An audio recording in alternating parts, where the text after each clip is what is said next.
Send help, y'all, I have a problem. Hello friends, it's Lex at LexReads, and today I have another book haul for you. So I acquired 12 new titles that are all LGBT plus centered. I'm going to start with YA and then we're going to look at adult titles. Let's just do it. The first book I acquired is Birthday by Meredith Russo. This book is about Morgan and Eric, two boys who were born at the same time on the same day.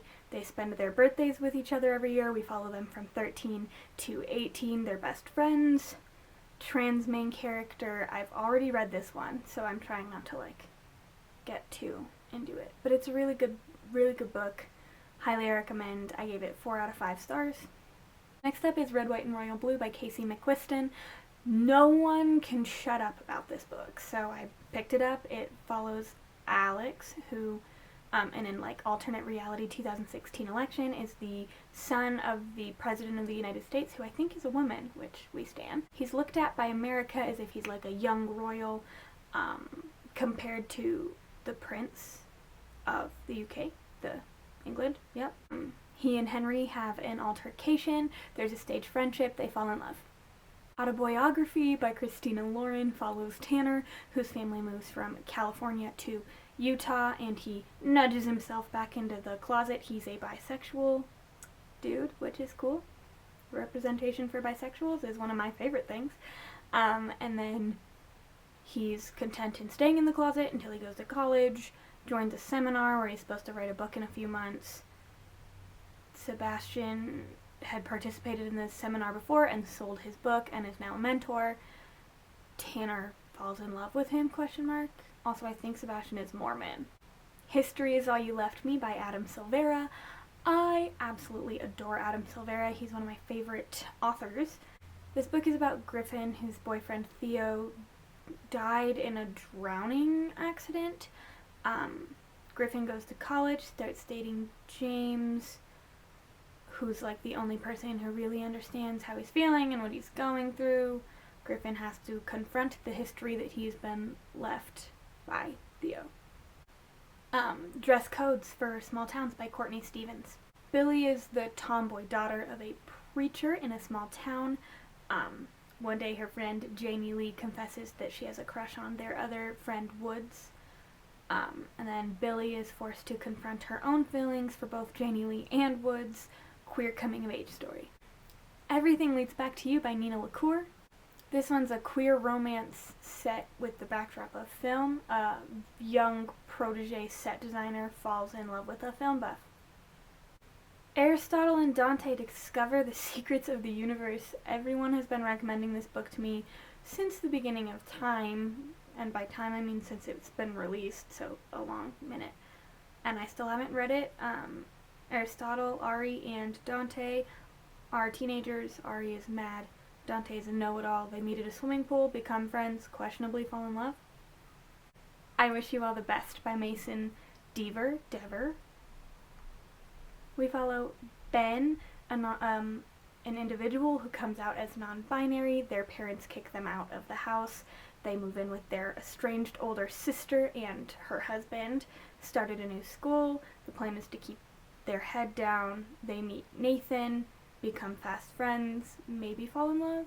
Kind of hard to tell. Alright, and moving on to adult contemporary LGBT books. The first one is Call Me By Your Name by Andre Asimov. I think everyone knows about this book at this point, but basically 17-year-old in Italy, his parents have house guest graduate student come in every summer. Oliver comes one summer. It takes, he's there for 6 weeks. They fall in love. It's a little bit of an aggressive age gap, 17 and 24.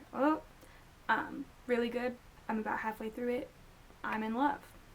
Next up is The 7 Husbands of Evelyn Hugo. That one's written by Taylor Jenkins Reid.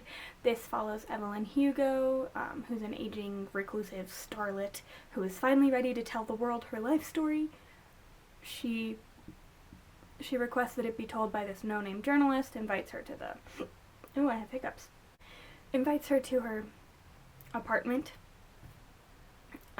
to recount her life, which is filled with, like ruthless ambition and surprising friendships and 7 husbands, and apparently is queer.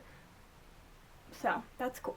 The Hours by Michael Cunningham is a story that follows 3 women, and these 3 women are from 3 different times, and it's looked at through the lens of Mrs. Dalloway. So we follow Virginia in 1920s while she works on her book, a young wife mother in the 1940s who is longing for an escape, and Clarissa Vaugh in the 1990s. In the blurb it says that we meet her while she's picking up flowers for somebody's funeral. I don't know. I'm excited. The Line of Beauty by Alan Hollinghurst. This book follows Nick, who moves into the attic of the Notting Hill boarding house in the 1980s, and like a political family lives in the boarding house. He kind of is like taken under their wing, so it's following the boom in the 80s, political family, money. He has 2 affairs, one with a black clerk and the other with a Lebanese millionaire. So yeah, those are my 12 recent grabs of books. Pretty much all of these are ebooks, in case you were curious. So that's why I've been putting, actually all of them. Why did I say pretty much all of them? All of them are ebooks. That's why we've been having pictures instead of hard copy books. Yep. Alrighty, well, thank you guys so much for tuning in. Drop me any recommendations down below. Let me know what you think about any of these books, if you've read them. I post a new video on every Thursday with pretty frequent bonus content sprinkled throughout the week, usually on Tuesdays, but not always. So please be sure to go check that out. Hit subscribe to keep up with what I'm doing, and I will see you all very soon. Bye!